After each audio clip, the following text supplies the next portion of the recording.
Subscribe कीजिए 10th class गणित channel को और बेल आइकन को दबाइए लेटेस्ट वीडियो देखने के लिए। हेलो फ्रेंड्स, चलिए आज इस वीडियो के अंदर समांतर श्रेणी के सभी जो सूत्र है उनके बारे में पढ़ेंगे कि कौन सा सूत्र है वो किस तरह से यूज किया जाता है। तो यहाँ पर मैंने 4 पॉइंट लिखे हैं। पहला पॉइंट है एक समांतर श्रेणी का व्यापक रूप है कि समांतर श्रेणी को हम किस तरह से लिखते हैं। दूसरा पॉइंट में है कि समांतर श्रेणी का nवां पद अगर ज्ञात करना हो तो हम सूत्र ये काम में लेंगे। तीसरा और चौथा जो सूत्र है वो समांतर श्रेणी के पदों के योग ज्ञात करने के लिए है। तो चलिए एक एक सूत्र को हम पढ़ते हैं। तो यहाँ पर ये जो 3 सूत्र है, इन्हीं सूत्र से समांतर श्रेणी के जितने भी क्वेश्चन है उन क्वेश्चन को हल किया जाता है। अब कौन सा सूत्र किस तरह से काम में लेना है वो मैं आपको बताऊंगा। तो यहाँ पर देखिए, पहला है व्यापक रूप। व्यापक रूप क्या है? हम जानते हैं कि कोई भी समांतर श्रेणी होती है, जैसे कि यहाँ पर 2, 5, 8 इस तरह से अगर कोई समांतर श्रेणी है तो समांतर श्रेणी का एक क्रम होता है कि उनके जो बीच का अंतर होता है दो संख्याओं के, वो अंतर है बराबर होता है। जैसे 2 और 5 के बीच का जो अंतर है वो 3 है, 5 और 8 इनके बीच का अंतर 3 है। तो इस तरह से जो समांतर श्रेणी होगी उनके बीच का अंतर बराबर होता है, जिसे हम सार्वय अंतर कहते हैं या उसको डी से लिखते हैं। डी होता है सार्वय अंतर। तो ये एक व्यापक रूप है।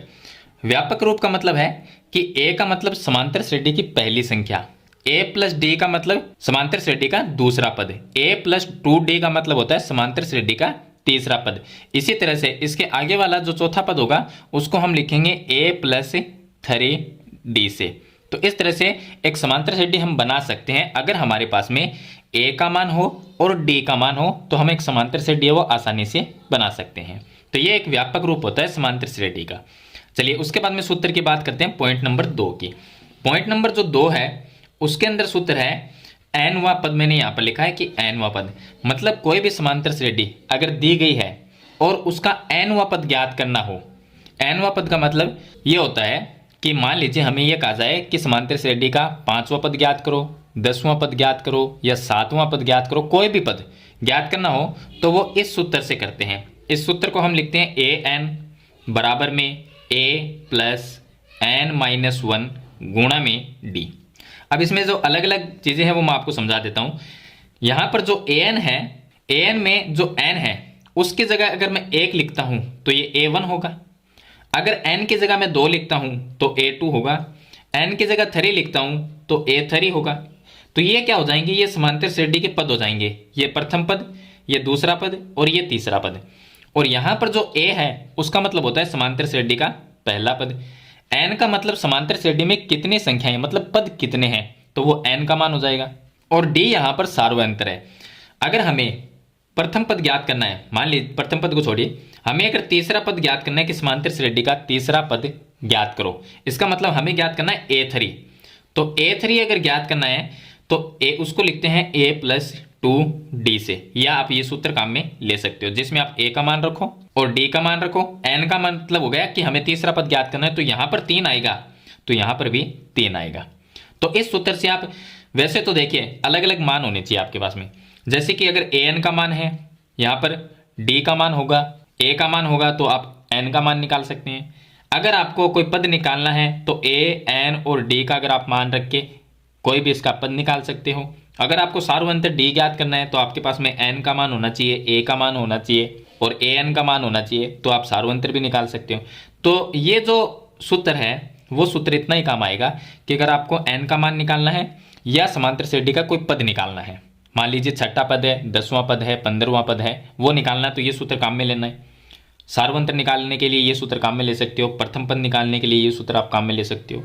चलिए उसके बाद में तीसरे पॉइंट की बात करते हैं। तो तीसरे पॉइंट में n पदों का योग मतलब समांतर श्रेणी हो, जैसे कि 3, 5, 7, 10 इस तरह से कोई समांतर श्रेणी है और उस समांतर श्रेणी में टोटल 20 पद है, कुल 20 पद है। तो अगर आपको 20 पदों का योग ज्ञात करना है, मान लीजिए 20 है, कितने भी पद हो सकते हैं, 19 हो सकते हैं, 18 हो सकते हैं या उससे ज़्यादा हो सकते हैं, कितने भी पदों और पदों का आपको योग ज्ञात करना है। तो योग ज्ञात करने का सूत्र ये है, अगर कोई प्रश्न में लिखा हो कि समांतर श्रेणी दी गई है और उसके पदों का आपको योग ज्ञात करना है तो ये सूत्र आप काम में ले सकते हैं।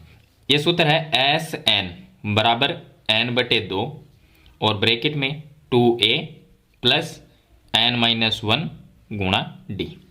यहाँ पर n का मतलब जितने भी समांतर श्रेणी में पद होंगे, मतलब कि 20 पदों का योग ज्ञात करना है, तो यहाँ पर s 20 आ जाएगा, यानी कि हम 20 पद का योग ज्ञात कर रहे हैं।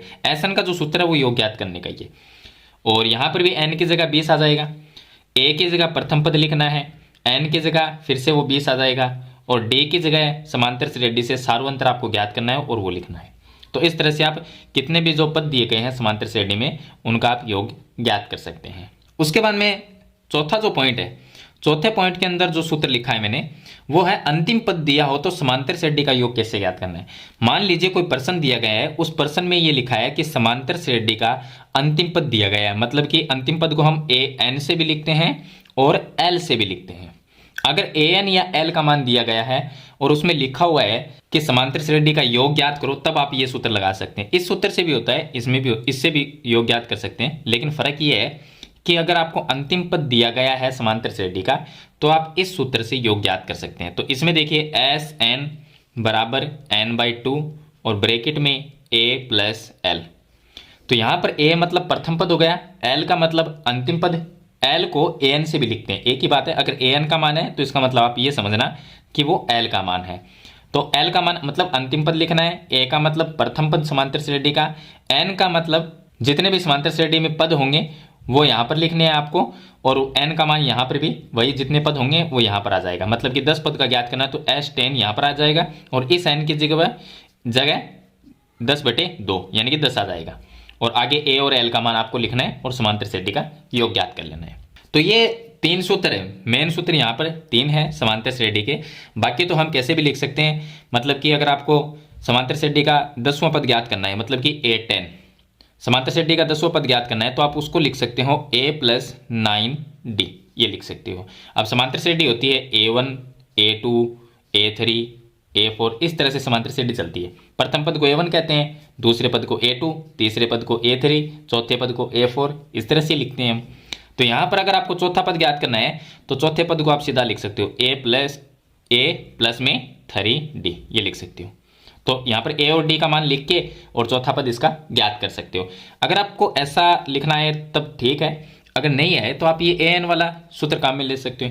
यहाँ पर आपको क्या ज्ञात करना है, चौथा पद, मतलब यहाँ पर चौथा पद ज्ञात करना है तो इसकी जगह 4 आ जाएगा n की जगह, और यहाँ पर भी 4 आ जाएगा। तो अगर इस सूत्र में आप 4 लिखोगे तो a4 बनेगा, और a की जगह a प्लस n की जगह 4 माइनस 1 हो जाएगा, और d की जगह d, फिर a4 बराबर ये a आ गया, प्लस 4 माइनस 1 करेंगे 3, और d का d।